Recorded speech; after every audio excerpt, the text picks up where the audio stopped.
obviously the big story right now is not as much the Flyers' loss on Saturday. That's kind of been buried because of the fact that the news about Michael Neuwirth now is going to miss the rest of the regular season with an undisclosed lower body injury. And now the pressure falls back on the Steve Mason. And I've mentioned this earlier, Dave. I feel like at least before with Steve Mason, he knew there was a backup goalie there, so he knew all the pressure wasn't on his shoulders. And now it seems like all the pressure's on him, and I wonder if he's going to be able to live up to expectations.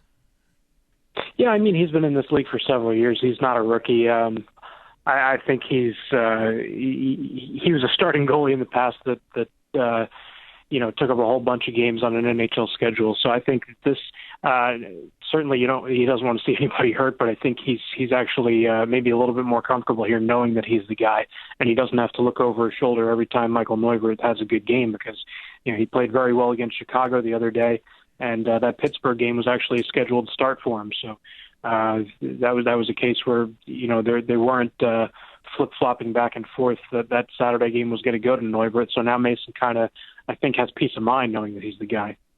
So you think the stability is actually going to be better for Mason moving forward? Well, I think, like I just said, he's going to have that sense where he doesn't have to look over his shoulder very much, because I mean the alternative is the Flyers putting in a kid for his NHL debut, which is something that teams don't typically do in the hunt for a playoff spot. So I think for him, that gives him some peace of mind going forward, and if he can keep his game up to par, then he's proven this season that he can play pretty well. I mean, his numbers since January were actually better than Neuwirth. So a lot of people, made a lot about Michael Neuwirth's play, and he was very good. This is a career year for Neuwirth, but now it's Mason's ball to run with. Speaking of the goalie from the AHL, Anthony, some people nickname him Stolarz the goalie. Tell Flyers fans out there who may not know who on earth this kid is a little bit about him.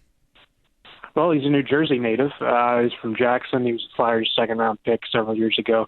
This is his second-year pro. He was an AHL All-Star with the Lehigh Valley Phantoms this year. So his play seems to be up to par, but goalies always take a little bit longer to develop. He's 22 years old. You would probably look at a skater at that age and say, okay, when's he going to make the jump? Goalies, it's a little bit different. And the Flyers have both Mason and Neuwirth under contract for next season. So I think that the season after that would be when Stolarz probably comes up and sees a significant role in the NHL. But with 12 games left and 4 back-to-backs, you have to think that he makes his debut somewhere in here just to give Mason a little bit of a break. It would seem to me very unlikely that Mason goes all of the last dozen games, but I guess we'll see. Especially since, tonight and tomorrow are back-to-backs. I believe they have, one more back-to-back coming up as well? No, they have 4. So okay. Tonight's the first of 4. Right, because they got the one makeup game still. Right, up here in Brooklyn again. April 10th is, the 9th was supposed to be the last day of the season. Now it becomes the 10th for a couple of teams, the Flyers and Islanders being one of them. With the loss on Saturday, the Flyers are now 3 points back behind the playoff spot. It seems like we were just in this spot last week, Dave, where we were going into a back-to-back wondering, can the Flyers come out of it, gaining enough points to get back into that playoff spot.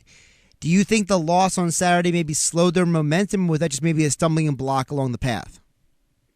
Well, everything that they've said seems to be that they knew that they didn't play a very good game and that they thought that wasn't their game. If they went out there and said, well, that was a good effort, maybe that would have been one thing. But for them to say that wasn't anywhere close to what they could play like, you're not going to know the answer to that question really until at least tonight to see if that's just a blip on the radar or not. But from everything that they've said was, tip your hat to the Penguins, but the Flyers didn't really bring it. So it seems to me, can you make a big enough sample size before Saturday's game to say that they were consistent? And if you look over the last, 20 or so games, I think that's probably the case in terms of effort level. So you'd think that the Flyers would be able to throw that game out, but we'll see tonight against the Islanders. I mean, they always seem to play pretty well against the Islanders, and their goalie, Yaroslav Halak, ends up stealing a game. Halak's hurt now, so we'll see if that changes things for the Flyers. We're talking with Dave Isaac, our 97.3 ESPN Flyers insider. You can follow him on Twitter at Dave G. Isaac. Dave, I want to also ask you about the Flyers head coach. Dave Hakstol has seemed to be a calming presence for this team. He seems to have, for the most part, stayed very positive this year. How has he differed from previous Flyers coaches and how they've handled the Flyers over the years? Well, it's tough to know what goes on behind closed doors, but at least from the media perspective, he shows no emotion at all. Even if they win a huge game, he doesn't seem to be elated about it. And when the Flyers lose big time, he doesn't seem to be too upset about it. Again, you don't know what these conversations are like with players. They've said that his communication has been good and has improved since October. I mean, this is a guy who's used to dealing with players of a certain age in NCAA ranks for more than a decade. It's been an adjustment for him, and every time he's asked about it by visiting reporters, or if the Flyers are on the road by the home reporters, he seems to say, you know what, there are several little things that he's kind of put together, but he seems to be in a good place now, and kind of doing things that you'd expect from an NHL coach.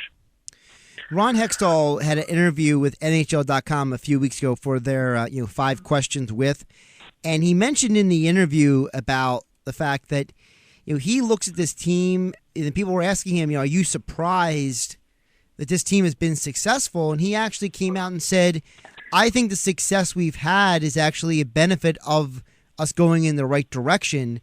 It seems like Ron Hextall has been very positive about how this team is moving forward. I know a lot of Flyers fans believe in Hextall because, he was the goalie here for so long. He was a reason why they were successful.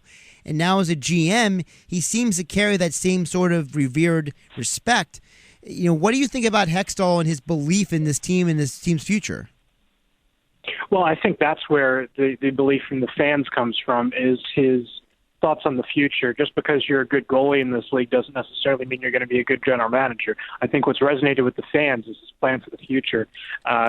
Not trading away those top round picks before he even, makes selections out of them at the draft, holding on to those players, and you're seeing a stockpile of defensemen now, and Shane Gostisbehere is the first of that group to come up here and make an impact. I think you'll see more players like that next year. I think you see Travis Konechny here. I think you see Ivan Provorov here next season, and that's going to be a big step in Hextall's plan when he keeps talking about the future. So to me, that's what about Hextall kind of resonates with the Flyers fan base right now, and the fact that they're winning now is just kind of icing on the cake. I think it's a little bit like the Sixers in that the jury's still out for, you keep hearing, well, they're going to be awesome a couple of years into the future.